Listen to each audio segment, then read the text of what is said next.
Merci de nous suivre, mesdames et messieurs. Bienvenue dans cette édition du journal. Affaire François Beya et l'Agence nationale de renseignement ANER en sigle. Ces services intelligents congolais a fait une descente samedi dernier dans la ferme de cet ancien conseil spécial du chef de l'État, Félix Tshisekedi, en matière de sécurité à Mitendi, dans la commune de Mongafula, pour une perquisition. En commentaire signé Jocelyne Luanga. Il était 15 heures quand les investigateurs de l'Agence nationale de renseignement ont perquisitionné cette ferme pendant 3 heures à la recherche des indices devant confirmer les accusations de déstabilisation des institutions portées contre l'ancien conseiller spécial du président de la République, Félix Tshisekedi. Il faut dire que l'équipe d'enquête ont quitté vers 18 heures. Rien de compromettant n'a été découvert dans cette ferme de François Beya. Rappelons que l'ancien conseiller spécial du président de la République, Félix Tshisekedi, est détenu depuis samedi 5 février dernier à l'ANR, accusé d'avoir fomenté un coup d'État. Ici est de noter que ses avocats demandent à ce que l'ANER transfère ses dossiers devant les instances compétentes pour une instruction adéquate et éventuellement un procès juste et équitable devant son juge naturel. Dans ces dossiers, François Beya est aux arrêts avec ses 3 collaborateurs, notamment son chef de protocole, son parsec et son garde du corps. Scandale à l'Assemblée nationale. Le député de l'Union sacrée perçoivent $1000 chaque mois comme prime pour carburant de palissade, qui fait un total de $380 000 le mois pour l'ensemble des élus de l'Union sacrée, dénonce les députés de l'ECD. Ados Ndombasi, suivez. De Jeep Palissade que nous, députés nationaux de l'ECD et de la Mouka, avons refusé avec force parce que c'était un acte de corruption. Aujourd'hui, les députés nationaux du Congo, de l'Union sacrée, reçoivent $1000 comme prime de carburant. Donc plus de $380 000 sont distribués gratuitement chaque mois aux députés nationaux appartenant à l'Union sacrée. Chers compatriotes, chers membres de la société civile, chers amis de la presse, ce sont des actes à dénoncer. Je le redis encore, nous avons dit non au Jeep Palissade, mais cette corruption qui se déroule aujourd'hui dans ce bureau à l'Assemblée nationale est intolérable. Élection crédible, démocratique et apaisée en 2023. Chantal Moboni, cadre de l'ECD, appelle au dialogue entre le parti prenante et fustige l'idée de son report. Jocelyne Luanga, suivez. Le président Martin Fayulu, cohérent qu'il est, il avait sorti le plan de sortie des crises parce qu'il a consulté, il a vu ce qui s'est passé dans le pays en 2018 et il a vu que le contexte ne permettait pas que nous ayons de bonnes élections. Alors, il a demandé à ce qu'il y ait une tripartite entre le parti prenante, c'est-à-dire le FCC, l'Union sacrée et la MOCA, pour pouvoir parler du processus électoral. Nous voulons de réformes de la CENI, des bonnes réformes, pas des réformes à titre unique ou de loi taillée sur mesure, mais des réformes qui puissent permettre au pays d'avoir des institutions légitimes et des dirigeants légitimes. Donc nous sommes toujours dans cet ordre d'idées, c'est-à-dire que nous devons aller aux élections et ces élections doivent se dérouler en octobre 2023 conformément à la loi. Nous ne voulons pas le report des élections. Au même moment, nous voulons que ces élections soient les bonnes.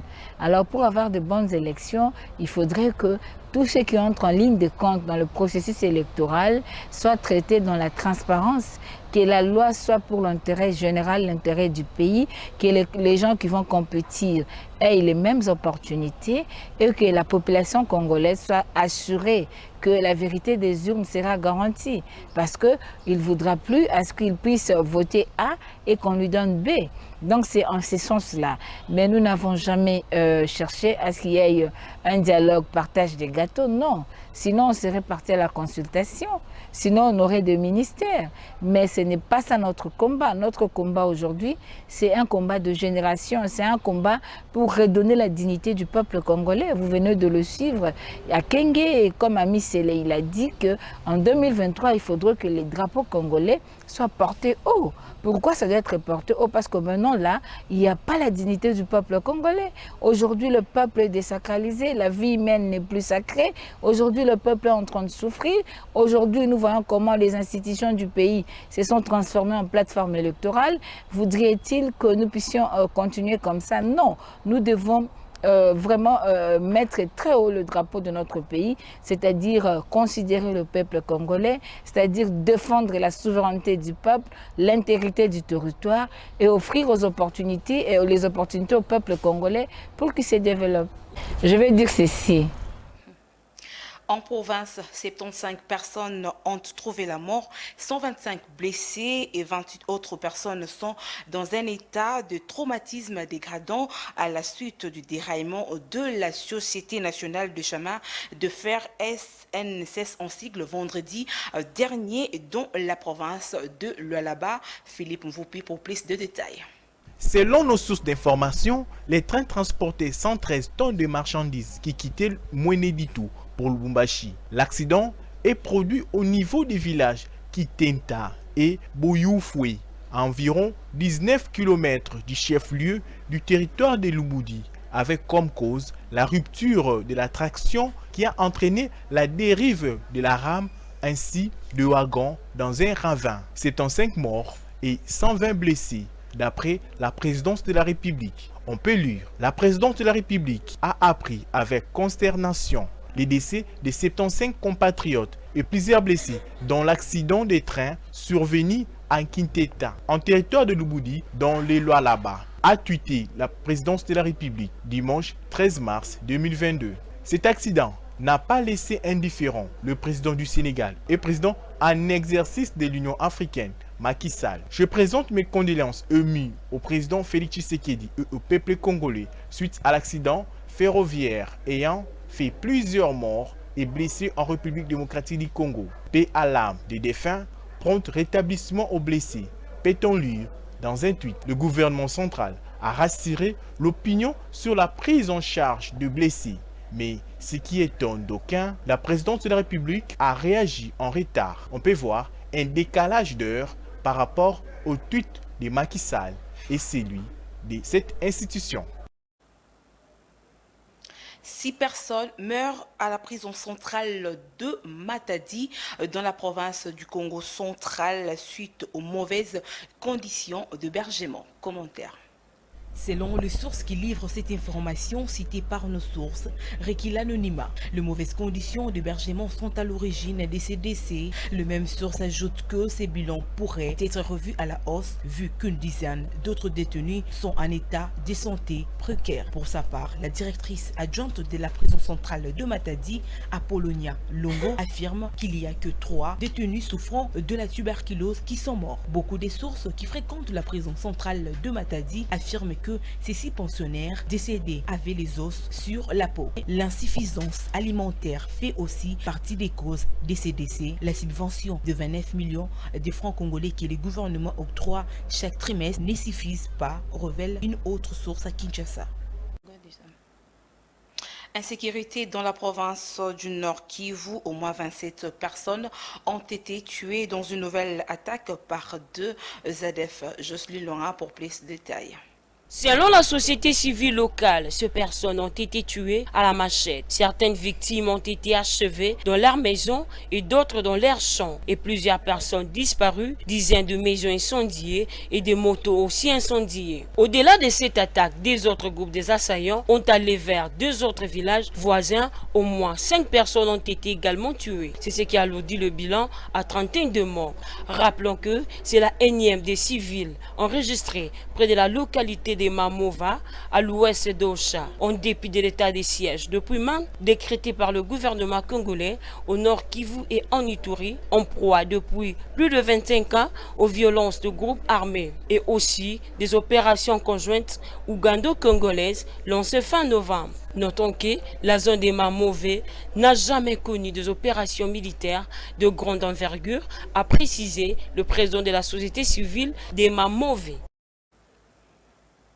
En culture, la restitution des œuvres congolaises gardées en Belgique, Kofi Olomide, artiste musicien congolais en sa qualité d'ambassadeur de la culture congolaise, compte entreprendre une mission en avril prochain au Musée royal de l'Afrique centrale en Belgique pour négocier la manière de récupérer 8000 instruments de musique congolaise. Suivez.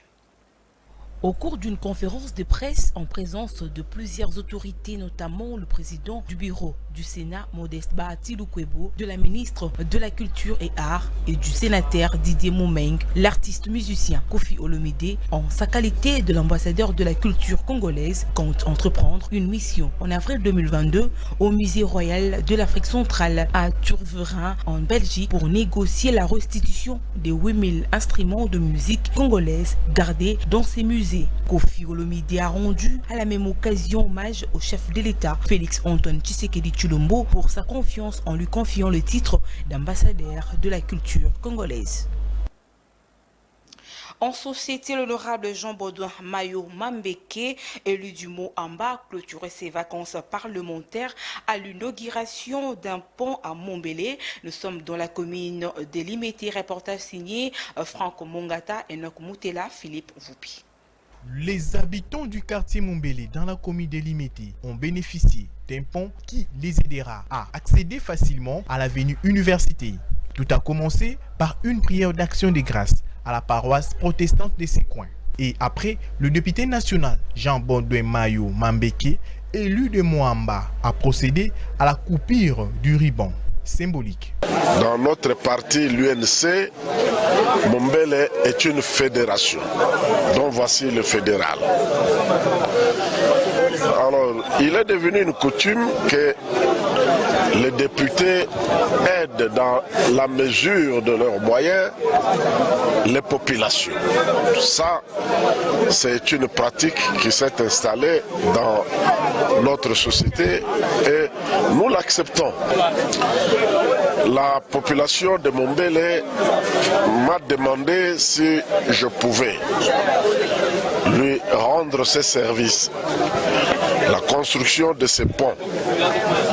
Cette délégation était conduite par notre fédéral, le pasteur Essabé. Il y avait aussi l'ingénieur qui a construit le pont. J'avais marqué mon accord et grâce à Dieu, les travaux se sont bien déroulés et sont finis. Les députés doivent suivre cet exemple en cette période des vacances parlementaires en vue de connaître le besoin de leurs électeurs afin de le défendre au cours des sessions parlementaires. Toujours en société, dans le souci des relier, la ville-province de Kinshasa, de l'Est à l'Ouest et du Nord aussi, de le gouverneur de la ville avait instauré une nouvelle politique de construction des routes. Le cas de la route qui quitte dans la commune de Ngaba où le travaux avait bel et bien commencé mais stoppé à cause d'une cabine électrique. Reportage de Rite Wumba et Franck Mongata. La réhabilitation de l'avenue Kikwit, une route pouvant relier 6 communes à savoir celles de Limete, Ngaba, Makala, Kalamou, Ngiringiri et Bumbu. Bien que les travaux ont commencé depuis l'année précédente, un arrêt a été constaté au niveau de Rikwamuntu, Mombélé et Fayala où la population juge des désintéressements des autorités à le poursuivre. Gouverneur a ville Kinshasa batuna bango bayaki awa bayeke koyebisa ke basilisa te ezala na gauche ezala na droite nyonso eza ya kobeba ba chinois bana bayaki ba Congo libiso mabele na veni Mombele tingaba bazoya lisusu te batika biso ka batimola bakende na bango 17 so za libanda papa nzote vimbi. Par ailleurs, pour certains, cet arrêt est occasionné par une cabine de la SNEL empêche l'avancement de ces travaux.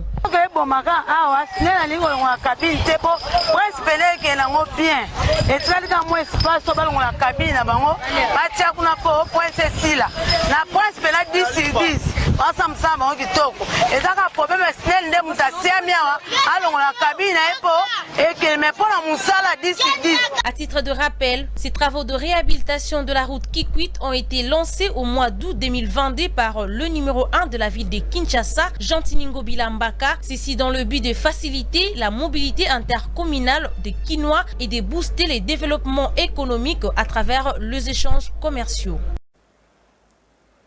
Et puis en sport, la ville de Kinshasa abritera ce 25 mars les championnats d'Afrique centrale de combat libre. Le matériel de ces championnats ont été reçus par le président de la Fédération congolaise de combat libre, élément de Enoch Moutela, rendu par Jocelyne Luanga.